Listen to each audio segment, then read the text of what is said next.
Okay, I created two tables, a file table and a folder table, and basically each file just has an ID and a name and it's in a folder, and each folder has an ID and a name and it's also in a folder except for the root one. And right now I just blanked out these tables and they're empty. And if I look in Grouper, there's nothing for Penn State yet in Grouper. So I'm going to turn on the application, and when I turn it on, it's going to automatically create a permission definition for the file manager and a root folder. So now if I go to Grouper, I can find the permissions definition,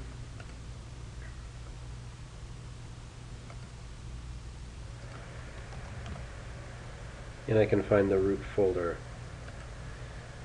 So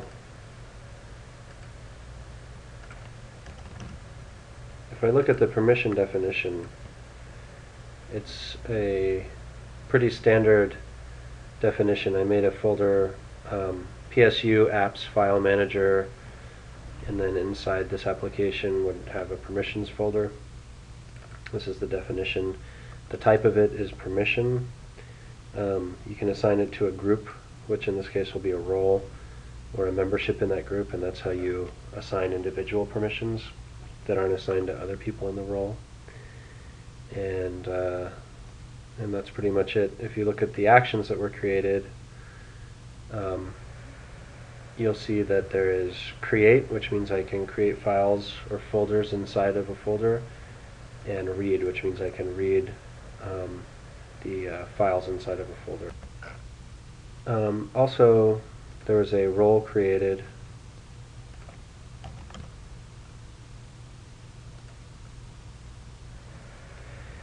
inside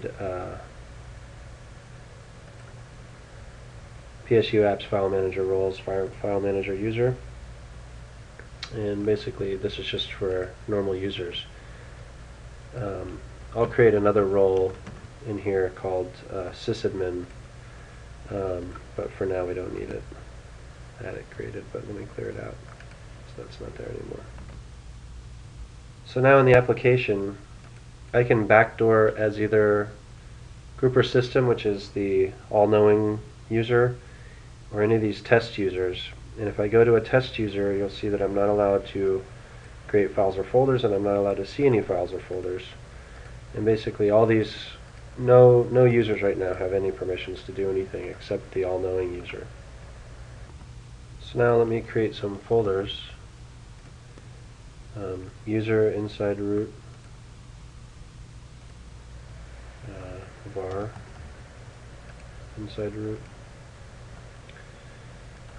local inside user, www inside var,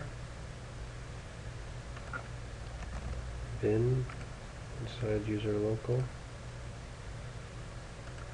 conf inside www, HTML inside www, logs inside www. And now I can create some files too. For instance, inside user local bin, maybe there's a script.sh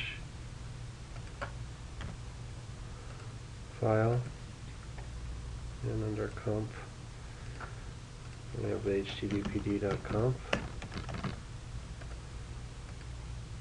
and inside HTML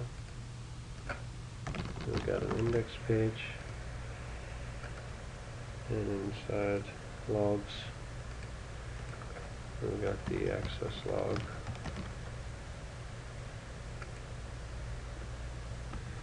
So now the all-knowing user can see all this stuff, but no other users can. In this simple application, each time I create a file with this screen, it's going to create a permission resource in Grouper and set up the hierarchy. Sorry, that's only for folders. Files are just protected by the by the containing folder.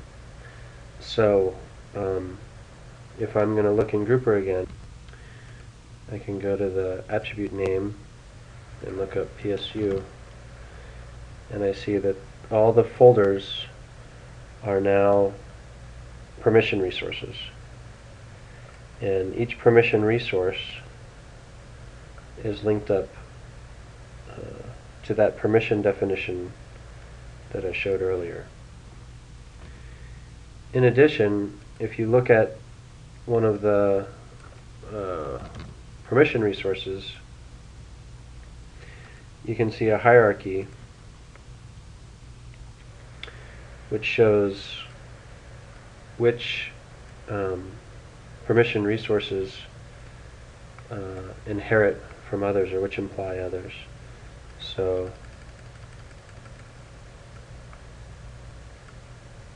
let me just rearrange this a little bit. Oops. We can see that root implies user and var, which imply the underlying folders, of course. So what this means is, if I was going to assign read of var to somebody, they would also get the underlying folders as well. When I click Manage Permissions, this is just going to open the grouper permissions window. And now let's say I want user 0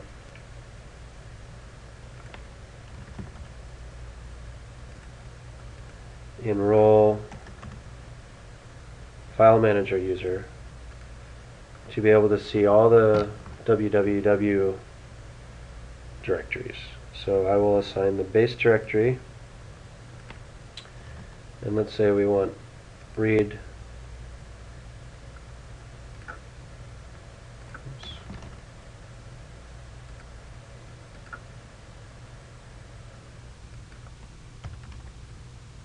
and create.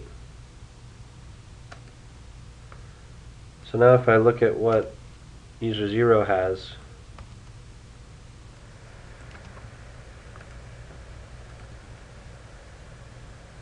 this is going to show all the permissions in grouper as a whole, not just in the file manager application. And then it groups the permissions by the actions that they have. So you can imagine that if a lot of systems are using this, the screen could get pretty large. So we can filter by just the Penn State file manager permission definition. And now we'll just see things relevant to this application. So since we gave permissions on www and there's inheritance into the subdirectories, then there is an immediate assignment to these actions, and there's an inherited or effective assignment to these permission resources. So now if we act as test 0, you can see that test 0 can view only the www directories, they can't view the other ones, and they can only create inside the www directories. So each time I act as a new user, in the user session, I'm going to store all the privileges from grouper. So I'm going to go to grouper, I'm going to get the permissions for this application, and I'm going to store those in the session so I don't have to query grouper on every single click. Let's say we want test subject 1 to see all of www except the configs.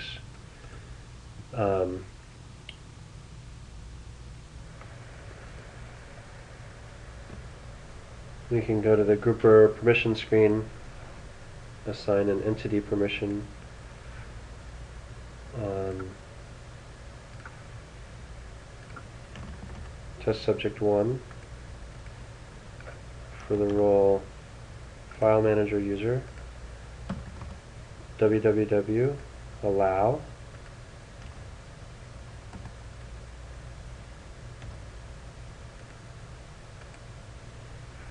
and then for conf, we can disallow that. And now you can look at the permissions inside of grouper, and let's again filter for PSU, file manager permission definition.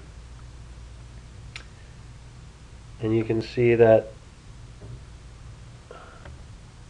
let's filter on test subject 1. There's an immediate assignment for read of www, and there's immediate disallow of conf under www. So this means that conf in any subdirectories are going to be denied. www in any subdirectory is not in conf. So let's try that. Test subject 0 can create inside conf. Let's create a folder called conf.d. Oh, whoops. I've got some constraints on what my folder names can be. And let's make a file under there.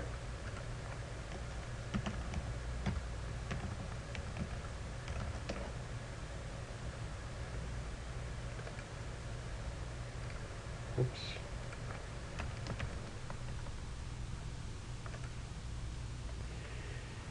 And now if I go as test subject 1, they can't see anything in conf. If I go back to grouper and refresh this screen, we'll see that conf.d is there, and this has a inherited deny. If I analyze this one, I can see that there are two permissions that are applicable here. There's one read of www allow, and the assignment rank is 2, but the one that's most important is read of conf deny or disallow.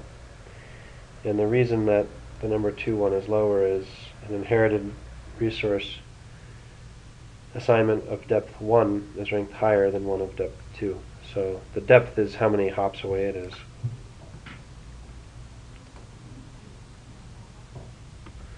So let's say user 2 and 3 are going to be sysadmins, and they need to be all-knowing also.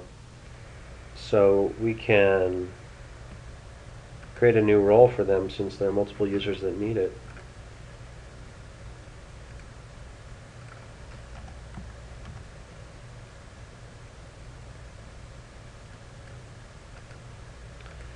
Let's call this file manager sysadmin.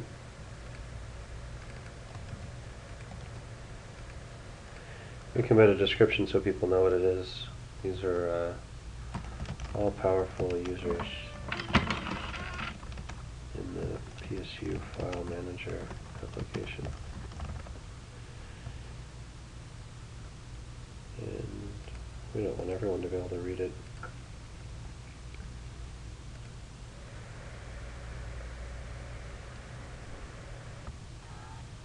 So let's add test user 2 and 3 to this role.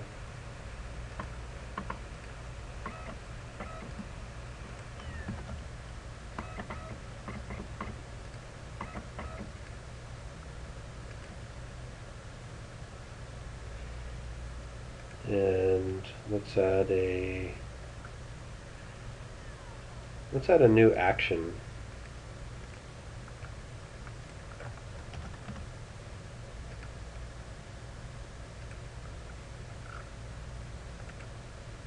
Let's say we don't have to assign read and create to admins.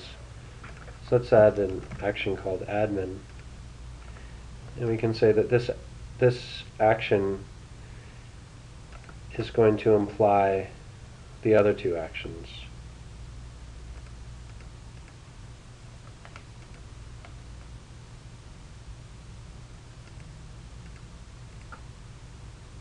And we can see that in the graph as well.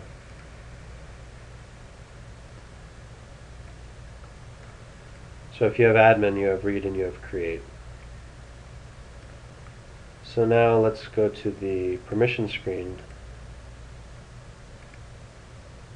we'll assign a role permission to the admin role.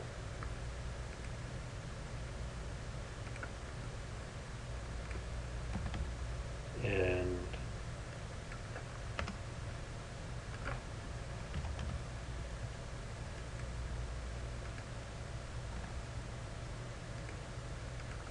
we'll do this to the root folder. So basically, if you're a sysadmin, you can admin the root folder, which implies all the underlying folders and the read and create action. Okay? So now, if I'm going to view test user 2, whoops,